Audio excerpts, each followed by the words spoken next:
just curious. Maybe you're full-fledged vegan. Maybe you're none of the above. Maybe you're just here for the ride. Um, Either way, I have some plant-based ASMR for you today. So I was thinking, for those who might be curious, I am going to answer some frequently asked questions. So I literally just Googled like vegan FAQ, and then there is this article from vegan.com, and it says vegan FAQ answers to frequently asked questions. So I minimized the answers because I'm just going to read the questions and I'm going to answer as myself, not as the website. Okay. Um, so the first, well, I guess I should start. I don't like to talk about myself, but I've been, you know what, vegan for 7 years now. Okay, first question is, what is a vegan? So a vegan is a female version of a hustler. No, but a vegan is someone who, well, I don't like labels, but veganism is to not consume animal products. And see that, so there's a range, right? Some of the girls say, don't eat honey. Um, some of the girls say, like it's not just food, but it's also, like your clothing, like but don't wear fur, don't wear leather. But, in the sense of, dietary, it's no animal products. So things that contain like actual animal or things that were produced by an animal, which is where honey comes in, because honey is produced by an animal. And so, yeah, I guess if you really think about it, pollination and yada, yada, yada, but you know what I mean. Okay, let me go to the next question. Sorry about this loud ass microphone. Why do people become vegan? People become vegan for many reasons. Often it is it's for the welfare of the animals. So, like, if you have a hard time with the way animals are treated as they are being used for food, you might go vegan. If you want to do it for like dietary reasons, like maybe you feel like it's more healthy, a lot of people do it to like lose weight or get in shape or something to that nature. And then there's also like a nutrition standpoint, kind of similarly, like, but not in a sense of like a fat diet, but in the sense of like just wanting to eat more vegetables and grains and stuff and less meat. But I mean, it was mostly diet, with a slight, like the welfare of the animals was an added benefit. But then, like, once I started, I couldn't justify going back, because of the welfare of the animals. But also, like, it really was a great thing for my health, or it has been a great thing for my health. But also, yeah, when I think about the cruelty, it gets me. How do I go about becoming vegan? Is this British? Girlie, do it.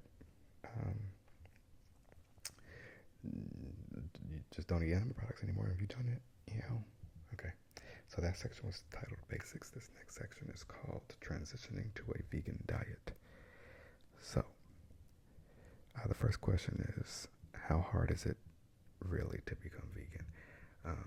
It depends on your current lifestyle. So, like, for me, it was hard because, like, I had chicken every single day. Like, when I thought about it, I'm like, literally, I think I have some sort of chicken every day.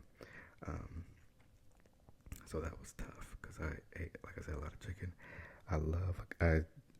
Sorry, that was loud. There's, you give up a lot more than you think. Like, I didn't realize that candy had gelatin in it, and that gelatin is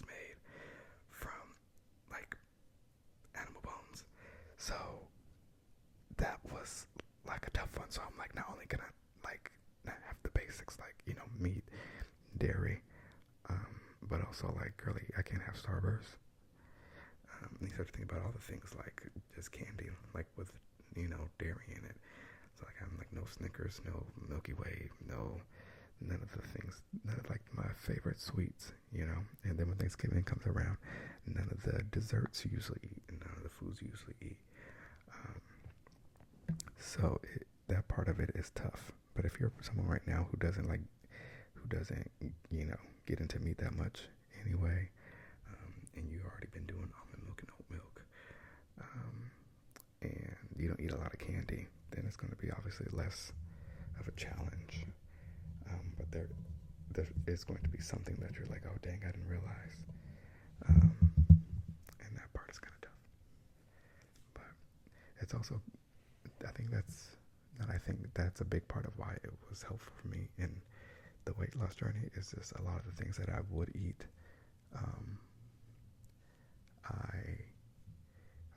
I couldn't, if I want to follow the vegan diet, like I couldn't eat the things that I usually would eat, which makes you become a lot more intentional about what you eat.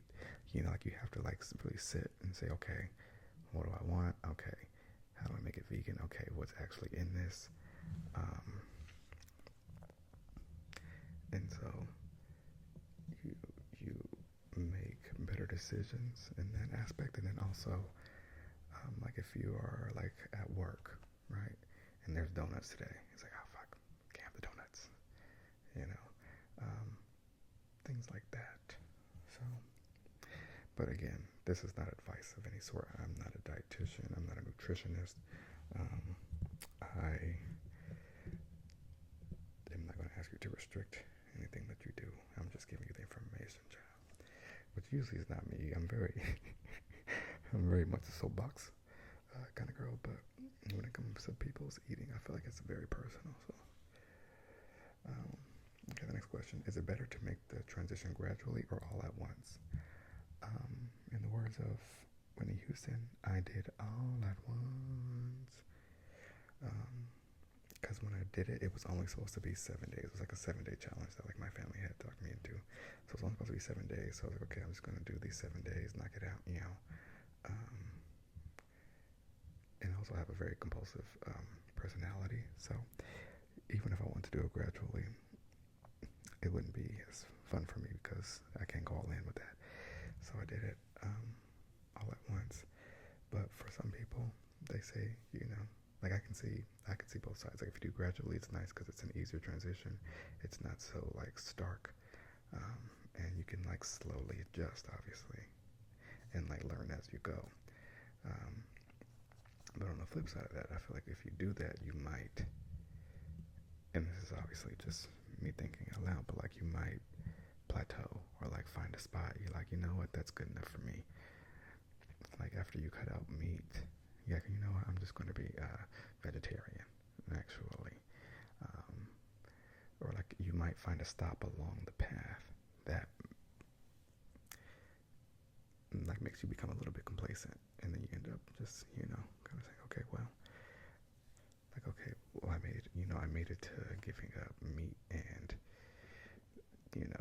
milk, and that's good enough for me. And if that's not what you intend to do, then it might be a hindrance. So if you just go cold turkey, it's there's less of a chance for like getting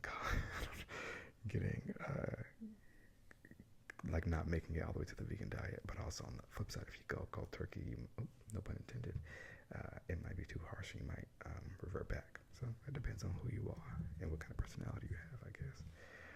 Which books and cookbooks should I read? I'm not really like a cookbook girl, unfortunately. I feel like cookbooks are too, I hate to say it. I don't hate to say it. It feels like so much work, like when you get a cookbook, you have to like flip through the recipes and you're like, okay, which of these actually seem good? Okay, now which of these actually seem good do I actually feel like I'm actually going to make? Because because the recipes sometimes are a lot of work. You gotta buy ingredients, you gotta chop up stuff. Um, and so I have the frugal vegan. I have the one. There's one that's like problematic to me because it I'm not going to that road. I have a couple, but no shade. It's 2024, so I like to use the internet, and so I'll Google recipes. Or like I have the New York Times cooking app because they had a promo that came with all the games and everything. But also, like I downloaded Lime or something. Lime, what is it? Y'all know what I'm talking about. Not like, what is it? Meal Lime, I think it's called. I downloaded that recently. But my thing is, like, there was a recipe on there, and I was like, sometimes recipes for me are just inspiration. Like, there was some Mexican bowl on there, and I was like, okay, cute, but it's missing this and it's missing that, and so I added my own stuff. It was essentially rice, black beans, and guac, but like you make the guac yourself. But no shade, I had already bought guac from Ralph's or no Target the other day, and so I was like, I'm not gonna do that. And I made rice yesterday, so I said I'm just gonna add some cilantro and lime to this rice. And then instead of just black beans, I'm gonna cook some tofu and mushrooms on the stove. Then I added in some onions and garlic, and then I added black beans and pinto beans, and then mix it all up because really we need some protein, we need some vegetables. And so bam, and so I put that on the bowl. Then I added the store-bought guac, and boom, there was my meal. So recipes are more so like launching pads for me. Okay. Next one says, what alternatives exist for meat, dairy products, eggs, and fish? Okay, it's a good question. So in the year 2024, and chances might even be you're listening to this in 2025 or beyond, the internet is eternal for all we know. But like nowadays, it's much, much easier. So alternatives for meat, there's a ton. There's obviously, you have your Impossible, you have your Beyond, you have your Gardein, you have your Morning Star, you have I think it's like Abe's Butcher or something like that. There's so many, and then of course a ton of like store, like generic brands that are also good. And then dairy products, you have your almond milk, you have your, like I bought pure almond milk today. It was just like almonds and water and salt. You have your oat milk, you have your coconut milk, you have your rice milk,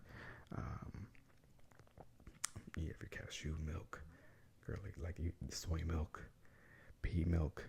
There's so many milk alternatives. There's no shortage. And then other dairy products, there's vegan cream cheese, vegan sour cream, vegan like sliced cheese, vegan like gourmet cheese wedges, especially at places like Erewhon and Sprouts. There's vegan yogurts, vegan ice cream, I've probably already said that, vegan milkshakes, whatever you can imagine, vegan butter, whatever you can imagine dairy. They have a vegan alternative like feta, mayonnaise doesn't have dairy, but feta, all of it. We can do a whole charcuterie board. And then eggs, tofu, scramble's my favorite, just like tofu and, turmeric and a bunch of other seasonings. Just egg, to be honest, is my jam, and I love just egg. And then fish, so alternative for fish. Gardein has a lot of brands have some now actually, that you have like your fish sticks, your fish fillets, shrimp, crab. It's crazy. Now, my thing is pulling away from the processed, which hurts me a little bit because it feels almost pretentious, but that's not what it is. A lot of it's just really not good for me. And of course, like with it, like even though it's processed, it's at least like usually like if you're going to eat processed, it's kind of better quality because it's usually, if not organic, like the ingredients are plants. Like there's usually no like high fructose corn syrup and antibiotic, vitamin B17. Actually, there are a lot of vitamins added, but you know what I'm saying. So from that aspect, like I'm like okay, like even the vegan butter that I get, it's like oat milk, coconut oil, like it's all like ingredients that I can name. And so I'm like ooh, but it's still, it's a long story. So like the Just Egg I don't buy anymore, which really hurts my feelings. Um, like I don't buy a lot of the meat alternatives anymore. And I used to be her down. Like I had all of it. Okay, Impossible Me down, Beyond Meat Me up. Like you. Um, but yeah. So now I'd stay away from it if I'm like feeling like crazy. Like oh bitch, let me pop off a little bit. Then I'll do it. Like the other day I had vegan donuts because I was really craving donuts. Um, but for the most part, especially as of late, as of today, I'm trying to stick to just the non-processed. Okay, we have time for a couple more because it is bedtime. Okay. What do I know if some? How do I know if something is really vegan? That's a good question. Read the ingredient list and then read it again, and then read it in reverse order. And then again, Google is our friend. 2024 is incredible, especially now. They have AI, SIRI, Apple Intelligence Child. It's the world is ours. So I just suggest Google. Like if you have a product, you can just like Google the product is such and such vegan. Is our Sour Patch Kids watermelon vegan? Which yes, so you can do that. What I suggest, which has been a good like practice for me, is just look at the ingredients list and then Google the specific ingredients. Because one, again, looking at the ingredients list lets you make a more informed decision. Like sometimes if I'm trying to figure out something is vegan and I start reading the ingredients list, I'm like, oh, actually, I don't care. This is crazy. Like when you start reading, you see, okay, like high fructose corn syrup, gel and gum, my favorite. And again, I know everything in moderation, and not everything is bad for you.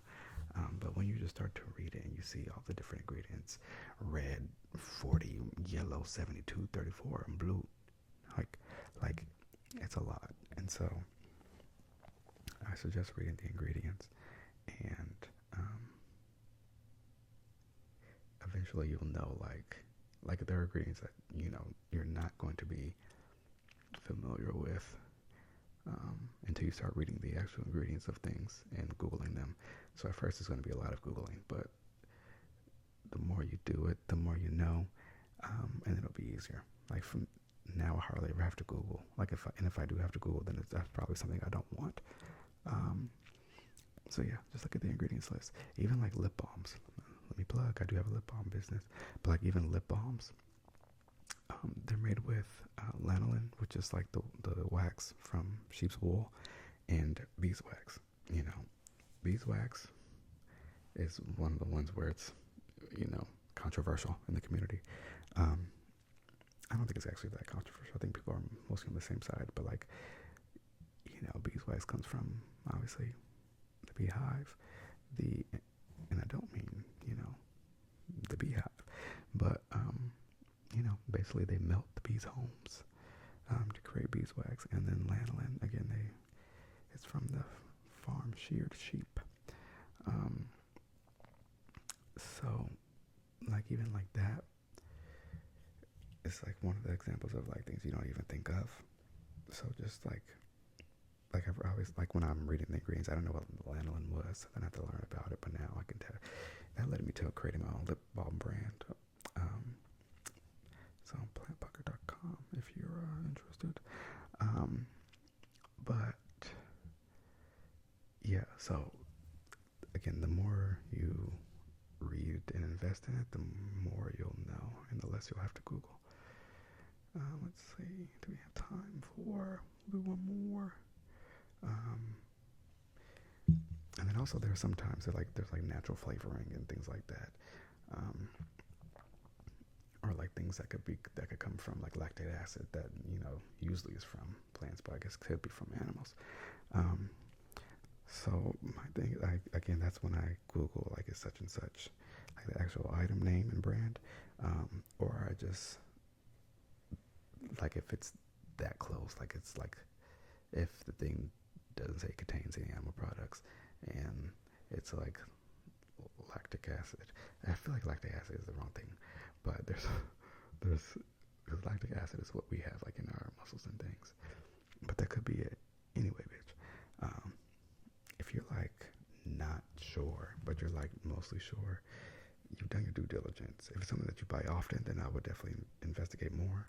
But if it's like if you're at the airport and you're like, maybe not the airport because you don't want to risk things before going on a plane. Anyway, how easy it to eat vegan at restaurants. So this very much depends on where you live.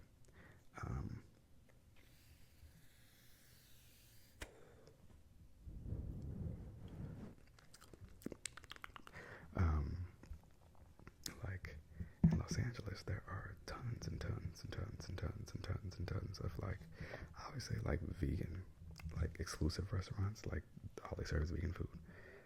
There's like so many, and then there's obviously a lot of restaurants that are like, quote green unquote leaning, so that's mostly healthy food, and so they often have like a lot of vegan options.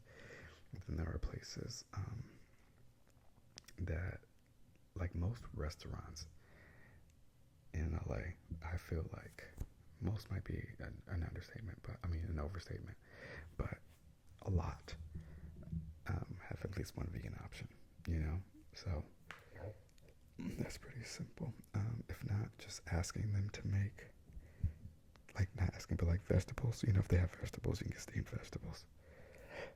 You just have to look out for is butter. So like a lot of times things might be cooked in butter, so just asking if it's cooked in butter. So like asking like if it's like a Mexican restaurant or actually no, a lot of restaurants that serve rice. Just like seeing if their rice has like chicken stock or beef stock or any kind of animal products in it. Seeing if the beans are made with lard or pork or anything. So I would just be, as a product of my environment, mostly my generation, I hate to be like, do you have anything vegan, or like, how can I?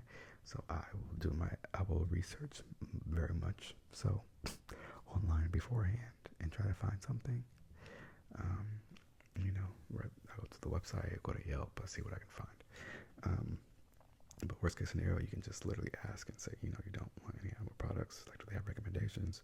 Or you can ask for, something. My go-to, because most places will have French fries, which, not an healthy option, but a delicious one. So my worst case scenario, really, I'll get some fries and a salad or something. But again, if you live like in a major city, if you live in certain major cities, it's much easier. Now, however, I went to New Orleans recently, and that was tough. It wasn't even like close. It was like most restaurants did not have a vegan option, or at least like a made to order one, most things had seafood or some kind of cream or some kind of butter. So I had to wild out a little bit when I was out there. So it just depends on where you live. If you're in, it really is great. It really just depends. It's very socioeconomic. Yeah. So on that note, I'm going to go to bed because it is